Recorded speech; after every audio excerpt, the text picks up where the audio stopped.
10 টাকার তরমুজ আমি 40 টাকাতে কিনা খাবো, সমস্যা নাই। রাস্তায় যদি দইরা আওয়ামী লীগের কুকুর কি হয়ে গেছে, আমি যাবো কই? মোদির এ নিয়েও আমার সমস্যা আছে। মোদি ট্রান্সজেন্ডার তো না, কিন্তু মোদির সমকামী হওয়ার সম্ভাবনা প্রচুর। আমি রাস্তা দিয়ে আটটাই গেছি, রাইতে বেলা আমারে বাইন্দা লয়ে মাইরা দিল। আমি তো কারো কইতেও পারব না ভাই। ভাই যা যা মন চায় কোক, আমার বাঁচানো আমার দায়িত্ব।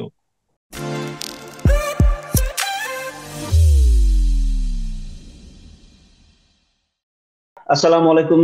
সবাইকে আবারও স্বাগত জানাচ্ছি আমাদের আরেকটি আলোচনায়। যথারীতি আমি শাফায়াত আপনাদের সবার সাথে আছি।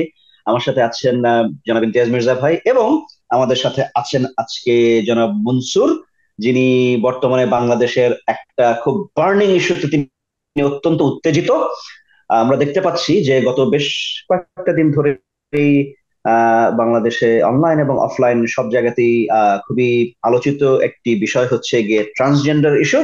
আমরা জানি এটা অত্যন্ত স্পর্শকাতর একটি ইস্যু, এবং আমরা জানি যে খুবই এই রিসেন্টলি একটা নাটক বাংলাদেশে সম্ভবত প্রচারিত হয়েছিল, যেটার নাম হচ্ছে রূপান্তর, এবং সেই নাটকের স্পন্সর ছিল ওয়ালটন গ্রুপ। এবং এটা নিয়ে এদের পক্ষে বিপক্ষে নানা ধরনের কথাবার্তা, আলোচনা, সমালোচনা, নিন্দা, বয়কটের ডাক, অনেক কিছু আমরা দেখতে পাচ্ছি। তো এই সমস্ত বিষয়ে এই আমাদের জনাব আজকেই আমরা যার ইন্টারভিউ নিতে যাচ্ছি, অর্থাৎ জনাব মনসুর। তো মিস্টার মনসুর উনিও অত্যন্ত উত্তেজিত। উনিও আমি জানি, আমরা জানি যে ওনার এই ব্যাপারে অনেক কিছু বলার আছে, অনেক আহ অজানা তথ্য হয়তো উনি জানেন, যেটা আমরা জানি না, আমাদের সাথে উনি শেয়ার করবেন। তো এই জন্য আমরা আজকে তার সাথে কথা বলবো। মির্জা ভাই, আপনি যদি জনাব মনসুরকে আপনার প্রথম প্রশ্নটা করেন। জি, মিস্টার মনসুর, আমি দেখলাম আপনি অনেক উত্তেজিত হয়ে অনেক কিছু লিখছেন। এই যে আহমদুম সালাম নামে একজন অনলাইন অ্যাক্টিভিস্টের পোস্টের মধ্যে, তো ওখানে লিখছেন যে উনি নাকি অস্ট্রেলিয়া গিয়ে উনি চেঞ্জ হয়ে গেছে। তো আপনারাও ট্রান্সজেন্ডার ইস্যু নিয়ে এত উত্তেজিত কেন? মানে এটা তো একটা নন ইস্যু ভাই। এটা তো দেশের মানুষের কোনো কেয়ারই করে না। আপনারা ভাবতেছেন আপনাদের মানে মানে হইতেছে আপনারা একদম আগুন লাগাই দিবেন। কারণটা কি? আপনারা কি মনে করতেছেন, কেন এরকম করেন আপনারা? আমি অত্যন্ত মাথা ঠান্ডা রেখে কথা বলবো আজকে, উত্তেজিত হওয়ার না হওয়ার চেষ্টা করব। আমাদের জীবনে যেসব স্বাভাবিক কাজ কারবার আছে সেটা কি? আমরা খাবার খাই, আমরা কাপড় পরি, আমরা কাজ করি, আমরা ওখান থেকে টাকা পাই, সেই টাকা আমরা ব্যাংকে রাখি। আমাদের যে জীবনের যে প্রত্যেকটা অ্যাসপেক্ট, এই প্রত্যেকটা অ্যাসপেক্ট আওয়ামী লীগ সরকার গত 15 বছর ধরে আহ তিলে তিলে আমাদের উপর অত্যাচার করতেছে। আমরা খাবার খেতে গেলে আমরা 3 গুণ 4 গুণ দাম দিয়ে কিনে খাবার খাই। আমরা ব্যাংকে টাকা রাখলে আমাদের সেই টাকা সে নিয়ে যায়, তারা চুরি করে নিয়ে যায়। আমরা যতই ভালো পড়ালেখা করি, যতই ভালো কাজ কারবার করি, ভালো ভালো চাকরি বাকরি শুধু তারাই পায়। তার মানে কি আমাদের জীবনে যা কিছু স্বাভাবিক সবকিছুতেই তাদের হক বসছে।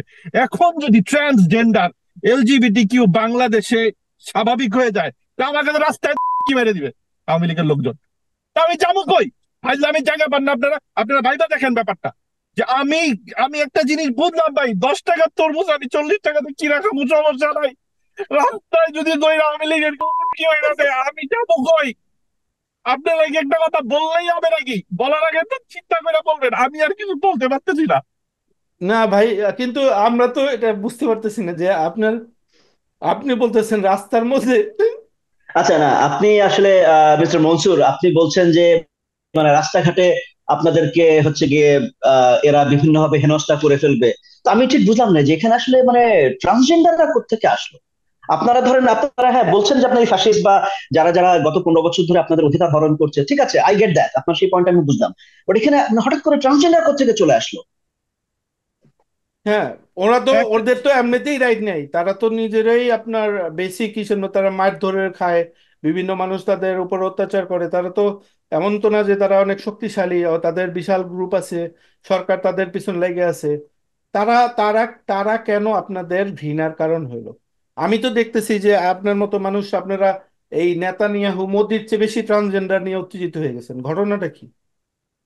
দেখেন আপনারা, আমি এই জিনিসটা আরো পরিষ্কার করে বুঝাই বলি। মনে করেন আওয়ামী লীগের একজন তৃণমূল মেয়ে, সে তৃণমূল আওয়ামী লীগ একেবারে একেবারে এন্ট্রি লেভেলের। সে ঘুমাইতে ঘুমাইতে সহ সভাপতি সভাপতি ঘুমাইতে ঘুমাইতে গিয়ে একদিন একটা পর্যায়ে পৌঁছাইলো। পৌঁছানোর পর সে এখন একজন মোটামুটি মাঝারি মানের আওয়ামী লীগের নেত্রী। সে যদি ট্রান্সজেন্ডার হয়ে পুরুষ হয়ে যায়, হ্যাঁ, সে কি করবে? আমার মতো ফর্সা লোক রাস্তা দিয়ে হাইটটা যাবে, আমাকে ধরে নিয়ে মেরে দিবে ভাই। আপনারা বললে তো হবে না, এটা বাস্তবতা। আর আপনি মোদির কথা কেন বলেন? মোদি হালার পোহালায় বিয়া করে নাই কে লেগা? হ্যাঁ, মোদিরে জিগান ও রাইতে বেলা কি করে, ও কেমনে একটা পুরুষ মানুষ বিবাহ ছাড়া থাকতে পারে?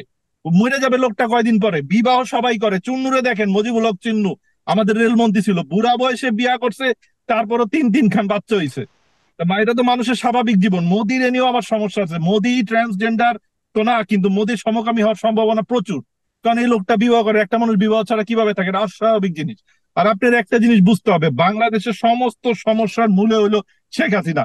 এরা সবকিছু খাইয়া দিছে, এখন খাইতে খাইতে আর খালি বাকি আছে পুরুষ মানুষের শরীরটা। এরা এখন এটাও খাইতে চায়। এখন কি আপনি বাংলাদেশের সব সমস্যার জন্য আপনি ট্রান্সজেন্ডারদের দায়িত্ব দায়ী করছেন?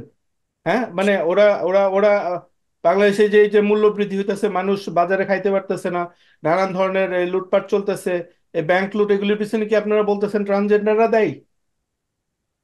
মনে করেন যে আপনি একজন আহ, পয়সাওয়ালা মানুষ, রাইট? আপনার শখ হইলো নায়ক নায়িকারা যারা ইয়া কি বলে, যারা একটু দুশ্চরিত্র, যারা পয়সার বিনিময়ে এইসব কাজ করে, তাদের মধ্যে কেউ কেউ তো করে, রাইট? তাদের সাথে আপনি ঘুমাবেন। এখন আপনার সবচেয়ে ভালো লাগে সাকিব খান রে। সাকিব খান যেই পয়সা নিবে, আল্লাহ না করুক, বলতেছি না উনি এটা করে, ধরেন উনি এই কাজটা করে, সাকিব খান আপনার সাথে এক রাত কাটাইতে যেই পয়সা নিবে, হ্যাঁ, অন্য কোন মহিলা পুরা বাংলাদেশ ওই পয়সা নিবে? তো এই যে একটা মূল্যস্ফীতি হয়ে গেল এই জায়গায়, এই বেটা যে বেশি টাকা দিয়া সাকিব খানের সাথে রাইতে বেলা ঘুমাইলে, এই টাকা তার উঠাইতে হবে না? এই টাকা উঠানোর জন্য সে যে যেই দান্দায় থাকবে, সে সেই দান্দায় বেশি চুরি করবে। এই লোক যদি জিনিসপত্রের ব্যবসায় থাকে, এক্সপোর্ট ইম্পোর্টের ব্যবসায় থাকে, সে দ্রব্যমূল্য বাড়ায় দিবে। সে যদি সরকারি কর্মকর্তা হয়, সে 1 টাকার বদলে 20 টাকা ঘুষ খাবে, 1 টাকা চুরির বদলে 20 টাকা চুরি করবে। এইভাবেই তো জিনিসপত্রের দাম বাড়ে, ঘুরায় ফিরায় যেদিক দিয়ে যান সবকিছুই ট্রান্সজেন্ডারদেরই দোষ। আপনি বললে তো হবে না। আমি যেটা বলছি আপনি যুক্তি খণ্ডন করে দেখান, যে আমাকে দেখান যে বাংলাদেশের আচ্ছা, তো সাকিব আপনি খানের থেকে। আমাকে এরা বলেন যে, আপনি আমাকে এরা বলেন বিদেশের মাটিতে যে আপনি বাইরে থাকেন, বা আমি জানি না আপনি কোথায় থাকেন, কিন্তু এই বিদেশের মাটিতে তো সবাই ট্রান্সজেন্ডারদের রাইট দিতেছে, পৃথিবীর সব জায়গায় ট্রান্সজেন্ডারদের রাইট নিয়ে অনেক আন্দোলন, অনেক ইস্যু হইতেছে। অনেক আমরা শুনতেছি যে এটা নাকি ওই আসল ইস্যু ধামাচাপা দেওয়ার জন্য অনেক জায়গায় ইউজ করে। পশ্চিমে নাকি বাথরুম নিয়ে তো চিল্লাচিল্লি চলতেছে এই ট্রান্সজেন্ডারদের রাইট নিয়ে। তো এই এটা এটাকে, এই যে তাদের এত রাইট দিতেছে, এটা কি উন্নত বিশ্ব হওয়ার লক্ষণ না? এদের রাইটটা দিলে আপনাদের রাইটের কি মানে কোনো কমতি পড়বে নাকি? একটা মানুষকে রাইট দিলে আপনার প্রবলেম কি? ভাই এটা তো রাইটের প্রশ্ন না, আমি বারবার ওই জায়গায় ফেরত যেতেছি। দেখেন, আপনার একটা ব্যাপার বুঝতে হবে, মানুষজন কনফিউশনকে তো রাইট দেওয়া যায় না, ঠিক না? আপনি অধিকার দিতে হইলে এটা একটা স্পষ্ট একটা স্ট্রাকচারের মধ্যে থাকতে হবে। আপনি জানেনই না একটা মানুষ পুরুষ না মহিলা। আমি সকালবেলা উঠলাম, উঠে আমার মনে হইলো যে ভাই আমি আজকে থেকে মহিলা, আমাকে আজকে থেকে মনসুরা বেগম ডাকেন, বললে তো হবে না ভাই। তা আপনি আমার মনসুরা বেগম হিসাবে, আমি যদি পরশুদিন আবার ঠিক করি, না ভাই আমি ভাই মনসুর, আমার এখন থেকে মনসুর ডাকবেন, এইসব ফাইলামি তো মানে হয় না। তা একই তাহলে তো যার যা মনে চাবে তাই করবে। আচ্ছা, সেটা তো একদম। আপনি একটা আলাদা ইস্যুতে গেলেন গিয়া, কিন্তু যারা হিজড়া, যারা জন্ম থেকেই যাদের এরকম, তাদেরও তো একটা মানে স্বাভাবিক জীবনের রাইট আছে। তাদেরকে নিয়ে তো কেউ কথা বলতেছে না। আমরা বলতেছি যারা জন্মগতভাবে পুরুষ হয়ে জন্মাইছে, হ্যাঁ পুরুষই থাকতে হবে, যে মহিলা হয়ে জন্মাইছে সে মহিলাই থাকতে হবে। মনে করেন যে আমি একজন বেকার যুবক, আমার কোনো ফিউচার নাই, ঠিক আছে, আমার 23-24 বছর বয়স, আমি পড়ালেখা করি নাই, আমি এই বয়সে তো মানুষজন যৌনতা, আমি প্রচন্ড রকম যৌন তাড়নায় ভুগতেছি, হ্যাঁ, আমার টাকা পয়সা নেই, বিয়ে করার সুযোগ না, আমি কি করবো? আমি একটা খুন কইরা আমার যখন যাবজ্জীবন আসার রায়টা দিব, তখন আমি কমু কি ওখানে খাড়ায় যে আমি মেয়ে মানুষ, I identify myself as a women, send me two A women prison. শর্টকাটে ওমেন প্রিজনে যাইতে পারলে কি মজা, আপনি চিন্তা করছেন? হ্যাঁ, আপনি একবার ভাববা দেখেন, এইসব ঘটনা ঘটা শুরু করবে। আর বা এই ট্রান্সজেন্ডার বলে আসলে পৃথিবীতে কিছু নাই। এটা এক ধরনের মানসিক বিকৃতি, এরা ভাবে এরা এরকম, এরা ভাববা এরা এই পাগলামিটি করে। আর বাংলাদেশে শেখ হাসিনার কাম হইলো বাংলাদেশে খালি আকাম করা, বিভিন্ন কিসিমের আলতু ফালতু জিনিস এনে ঢুকানো। এইটা এখন শুরু করছে। হ্যাঁ, হ্যাঁ, আপনি দিই জানেন হচিমিনের যে লগে লগে দিছি। ট্রান্সজেন্ডারদের উপরে যদি একটা মানে একটা হামলা হয়, এটা এটার পুরো মানে মানে ফলটা ভোগ করবে বাংলাদেশের মুসলমানরা। বাংলাদেশের মানুষের রাইট আরো কমে যাবে গিয়া। বাংলাদেশে বলবে যে বাংলাদেশের মানুষ বেশি মৌলবাদী। আওয়ামী ভাই লীগ তো এটার ফলটা খাবে। ভাই যা যা মন চায় কোক, আমার বাঁচানো আমার দায়িত্ব, আপনি এটা কেয়ার করেন? আমাকে বাঁচাইতেই হবে। এইটা, এই ব্যাপারে আমার কোনো কম্প্রোমাইজ নাই ভাই। আমি কি এখন বোতলে চিপি লাগায় ঘুরুম? হ্যাঁ, এটা তো সম্ভব না। আমার এটা আমার বাঁচাইতে হবে। আমি এই ব্যাপারে আমরা কোনোভাবে কোনো কম্প্রোমাইজ করব না। আমাদের বস সরোয়ার সাহেব যা বলবে আমরা তার সাথে আছি। না, সরোজ এখন সাহেব কি এখন বলবে? মনসুর সাহেব আসলে, জায়গা মতো না ধরেন। না মনসুর সাহেব আসলে এখানে, শেখ হাসিনার নামে কথা কইলে পাছাচ্ছে আমরা থাকবো না, এর লেগা উনি শেখ হাসিনার নামে কথা বলে না। কিন্তু এছাড়া উনি সকল এই বিষয়ে সবসময় কথা বলে। এই জন্য আমরা উনারে হ্যাঁ, খুবই সাফায়েত। পছন্দ। হ্যাঁ, না না এখন আসলে মানে আমি ঠিক জিনিস একটা জায়গাতে আমি বুঝলাম না, যে ধরেন আজকে আপনারা এই ব্যাপারটা নিয়ে খুব সোচ্চার, ওকে, আই গেট ইউর পয়েন্ট, আপনি আসলে নিজেকে বাঁচাতে চাচ্ছেন, আপনার নিজের সম্ভ্রম আপনি রক্ষা করতে চাচ্ছেন, যেটা আপনার আপনার নিজের মুখে আপনি বললেন যে আপনার নিজের সম্ভ্রম নিয়ে আপনি আতঙ্কিত, আপনি শঙ্কায় আছেন। তো সেটা ঠিক আরে আছে, আই ভাই, গেট ইউর পয়েন্ট। চন্দন বন্দন বাদ কিন্তু দেন ভাই, আসল শব্দ বলেন কি? না, ঠিক আছে, ওকে, দ্য পি ওয়ার্ড, ওকে, হ্যাঁ, ঠিক হ্যাঁ। আছে, আমি সেটা ধরে নিলাম। এখন আপনি কিন্তু আজকে আপনাদের এই জাতীয় এই যে আপনাদের জজবা, হ্যাঁ, এই যে আপনাদের জোশ দেখা যাচ্ছে, এখন এই জজবা, এই জোশ বা এই জজবা থেকে যদি হঠাৎ করে কেউ একজন গিয়ে এই ধরেন এই গোত্রের একটা মানুষকে মেরে ফেললো, এখন মেরে ফেললে কিন্তু তখন কি হবে? কয়েকটা জিনিস হবে। এক নাম্বার, তখন কি হবে? একদম আন্তর্জাতিক বিশ্বের কাছে আপনাদেরকে দেখাবে, এই যে দেখছো, বাংলাদেশের মানুষ কিন্তু খুব মৌলবাদী, এই মৌলবাদীদেরকে টাইট দেওয়ার জন্য আমাদেরকেই ক্ষমতায় থাকতে হবে। হ্যাঁ, এটা গেল এক number one. And number two, তখন কি হবে দেশের ভিতরে? হ্যাঁ, এখন আমাদেরকে আইন শৃঙ্খলা পরিস্থিতি অবনতি হয়ে যাচ্ছে, এই কথা বলে তখন আবার এই লাঠিপেটা, এই দমন পীড়ন, একে জেলে ভরো, একে এটা করো, একে ওটা করো, একে গুম করে ফেলো। আয়না ঘরের ভুটো ধরো। এই যে আপনারা কি, হ্যাঁ, এই যে একটার পর একটা ধরেন এই যে চেইন অফ ইভেন্ট যে হবে, আপনারা কি, আমি শিওর আপনারা তো অনেক চিন্তা ভাবনা করেন আপনাদের, আপনি যে আপনাদের যে বসের কথা বললেন, ওনারা অনেক ইউনিভার্সিটি ধরেন ডক্টরেট করা, পিএইচডি করা, ওনারা ইউনিভার্সিটির ইউনিভার্সিটি টিচার, বের করে আপনাদেরও তো দিছে এগুলো তারে। নিশ্চয়ই আপনাদের, হ্যাঁ, এগুলো আপনাদের তো নিশ্চয়ই এগুলো পিছনে আপনাদের তো মাথা আছে। তো এই মাথাদের মাথায় কি এই চিন্তা ভাবনাগুলো আসে না? শোনেন, একটা জিনিস বুঝার চেষ্টা করেন। বাংলাদেশের 20 কোটি লোকের মধ্যে কে কয়টা দিনে পার দেয় এটা শেখ হাসিনা জানে। এই যে 2 দিন আগে দুইটা কার্গো প্লেন বইরা ইসরায়েলের থেকে যে এত মালপত্র আইলো, এগুলি কে লেগে? এগুলি নজরদারির জন্য। বাংলাদেশের প্রত্যেকটা লোকের কয়টা লোমকূপ দিয়া ঘামের পানি বেরিয়েছে এটাও শেখ হাসিনা জানে। তো তার জানার বাইরে বাংলাদেশে কারো কেউ কোনো সময় খুন হবে না। তা আপনি তো কি বলতেছেন সারোয়ারও শেখ হাসিনা নিয়োগ করা? সারোয়ার রে শেখ হাসিনা জি, সারোয়ার সাহেবের কাহিনী আলাদা, আপনার এই ব্যাপারটা বুঝতে হবে। উনি একজন ভুক্তভোগী মানুষ। আর আমি যেটা বুঝি, উনার সম্ভবত দুইটা কেস। একটা হইলো, হয় উনি ভাবছে যে উনারা যদি কেউ মাইরে বসে, সরি আমি সোজা বাংলায় বলি, উনারা যে কেউ পণ দেয় উনি প্রচুর মজা পাবে, উনি গে হয়ে যাবে এই ভয়ে উনি এটার বিরুদ্ধে। অথবা উনি অস্ট্রেলিয়াটা কোথায় ছিল ওই সময় তো উনারা কেউ মারছে, উনি এত মজা পাইছেন, হ্যাঁ, উনি বুঝতে পারছেন যে এইটার বিরুদ্ধে আমাকে সারা জীবন কথা বলে যেতে হবে, নাইলে নাইলে কিন্তু আমি নিজে মজা পাই ওইদিকে যাবো। এই দুইটার যে কোনো একটা হইতে পারে। আর এটা আমার ব্যক্তিগত ধারণা, কিন্তু যত কথাই হোক উনি খুব তো উনি দারুণ শেখ কাজ হাসিনার করতেছে। বিরুদ্ধে কথা বলে না কেন? উনি শেখ হাসিনার বিরুদ্ধে কেন কথা বলবে? আপনি আমার বলেন, উনার পিঠে চামড়া থাকবে শেখ হাসিনার বিরুদ্ধে কথা বললে? এটা কি সম্ভব তার বাংলাদেশে মানে কি থাইকা? শেখ হাসিনা ট্রান্সজেন্ডার ইস্যুটা নরম, এই জন্য সে গুতাইতেছে ওইটার মধ্যে, আর পাঞ্চিং ডাউন যাকে বলে। নরম দেখলে তো ভাই সবাই ব্রেক মারে, ঠিক না? এটা তো নতুন কিছু না। এটা হইতেও পারে, কিন্তু এই মুহূর্তে সে একটা প্রচন্ড ইমানি দায়িত্ব পালন করতেছে। ওয়ালটনকে ঘুটনে পেলে একে হাঁটুর মধ্যে নামায় লাইছে ওয়ালটন রে। এইটা দেখা বাকি লোকজনও ভয় পাবে, এবং এইটা হলো আসল কথা, যে নিজের পাশা আগে নিজের বাঁচাইতে হবে। তা আপনার এইটা কি মনে হয় যে এই আচ্ছা, বয়কট বয়কট করে, বয়কট জিনিসটা কি হাস্যকর করে তোলা হইতেছে না? এই যে এই ইহুদি যে যেই সরি ইসরায়েলের যেসব জিনিস বয়কট চলতেছে, তারপর এই ভারত বয়কটের একটা ভালো আন্দোলন চলতেছে, এই বয়কট আন্দোলনটাকেও পুরোপুরি আপনার ভাষায় মেরে দেওয়া হইলো, এরকম কি ভাই, হইতেছে না? ইসরায়েল বয়কট কে করতেছে? বাংলাদেশে বাংলাদেশ সরকার দুইটা কার্গো প্লেন বইরা ইসরায়েল থেকে গোয়েন্দা সরঞ্জাম নিয়ে আসছে ঈদের ছুটির মধ্যে। রাইট, বাংলাদেশে তো কেউ এটা করতেছে না। তো এটা নিয়ে কথা বলাই সময় নষ্ট। আর ইন্ডিয়া বয়কট তো আমরাও এক সময় সাপোর্ট করতাম মুখে মুখে, কিন্তু এখন ওইটা সাইডে চলে গেল। কারণ এইটা আরো বড় ইস্যু হয়ে গেছে, যে ফাহাম সাহেব যে জিনিসটা সামনে আনছেন সে কাজটা মোটেও ভালো করে নাই।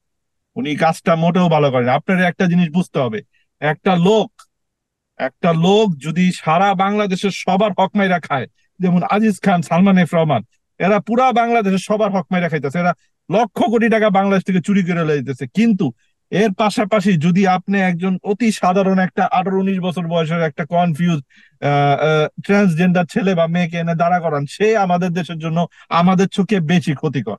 সে প্রচন্ড কেন রকম ভাই, এটা আমি বুঝতেছি না, এটা কেন? ওই লোকটা আপনার কোটি কোটি টাকা মারলো, আপনার কিছু আপনি ভাই, এটা আপনি কিভাবে একটা ঘৃণা বুঝতেছেন না করেন? ভাই, এ কোটি টাকা নিতে পারবে কিন্তু এই 19 বছরের ছেলেটা আমার কি মারতে পারবে? এই পার্থক্যটা আপনারা এটা একটা ফিজিক্যাল থ্রেট ভাই, এটা একটা সরাসরি ফিজিক্যাল থ্রেট। আমি রাস্তা দিয়ে হাঁটতে গেছি রাইতে বেলা, আমারে বাইন্দা লয়ে মাইরা দিল, আমি তো কারো কইতেও পারব না ভাই। আপনি বুঝতে পারছেন, আমি এটা কাউরে বলতেও পারবো না, এই দুঃখ আমাকে সারা জীবন বয়ে বেড়াইতে হবে। আচ্ছা ঠিক আছে, মনসুর সাহেব, মানে আমি আসলে নিজেই এখন কনফিউজড হয়ে গেছি যে মানে কিভাবে এত বড় বড়, মানে ভয়ঙ্কর থ্রেটের তুলনায় একজন সাধারণ ট্রান্সজেন্ডাররা মানে আপনাদের মতো মানুষদের কাছে থ্রেট হতে পারে। বাট আর ভাই, এটাই আরেকটা যে, জিনিস আপনাদের বুঝতে হবে, মানুষকে উত্তেজিত করতে হলে তো থ্রেট লাগে, ভয় দেখাইতে হয়। এবং এমন বিষয়ে ভয় দেখান যাবো না যেই বিষয়ে ভয় দেখাইতে গিয়ে আমি নিজেই ভয় পেয়ে যাবো। ঠিক আছে, যেমন আমি যদি আমি শেখ হাসিনার লগে হোচিমিনের ছবি লিয়ে সবাই দেখাই যে শেখ হাসিনা ট্রান্সজেন্ডারদের মা, নিজেকে মা বলে দাবি করছে, ট্রান্সজেন্ডারকে ডেকে এনে নিজের পাশে বসায় ছবি তুলছে, তাহলে তো আমি নিজেই ভয় পেয়ে যাবো, আমারে ধরে নিয়ে চলে যাবে। ঠিক না? সো আমি এইটা সাইড কইরা, সাধারণ ট্রান্সজেন্ডার লোক হইলো অত্যন্ত দুর্বল লোকজন সমাজের, হ্যাঁ করে কেউ পোষে না, হ্যাঁ করে মারলেও কেউ কিছু করবো না, হ্যাঁ করে ধরলেও কিছু কেউ করবো না, হ্যাঁ করে গালি দিলেও কেউ কিছু করবো না। এই সুযোগে আমরাও একটু সুযোগের সদ্ব্যবহারও কিছুটা করতেছি। আমরা আগে এই সুযোগের সদ্ব্যবহারটা এক ধরনের আতঙ্কের থেকেই করতেছি, যে আতঙ্কের কথা আমি এর আগে বলছি। কারণ আওয়ামী লীগের ভিত্তিতে যদি ট্রান্সজেন্ডার বা সমকামী ঢুইকা যায় ভাই, সাধারণ লোকে কি মেরে বরবাদ খেলে বোঝার দেশে। এমনি এরা ট্রান্সজেন্ডার না হয়ে যেই মারা মারতাছে, ওমর খোদা, জীবন শেষ আমাগো। আচ্ছা ঠিক আছে, ধন্যবাদ মনসুর সাহেব, আপনি আজকে বেশ ভালো বলছেন। তো আপনার ভাষায় এই আজিজ খান, এই এস আলম, তারপর এই ব্যাংক লুট করা, এই আনভির, তারপর এই যে এই, সালমান এফ এত বড় বড় ঋণ খেলাপি, বাংলাদেশের ব্যাংক লুট করে বাংলাদেশকে মাইরা শেষ করে দেওয়া, এই ধরনের পাবলিককে আপনারা ট্রান্সজেন্ডারকে বেশি ভয় পান। এটা পরিষ্কার করে তোলার জন্য ধন্যবাদ, সাফায়াত। আচ্ছা, তো ঠিক আছে। ধন্যবাদ জনাব মনসুর, ধন্যবাদ মির্জা ভাই। আপনাদের অত্যন্ত মূল্যবান এই আলোচনার জন্য আমরা অনেক কিছু জানতে পারলাম, অনেক অজানা শঙ্কার কথা জানলাম, যেটা নিয়ে আমাদের জনাব মনসুর এবং তার সমমনা মানুষজন যেটা নিয়ে খুব শঙ্কিত, খুব চিন্তিত।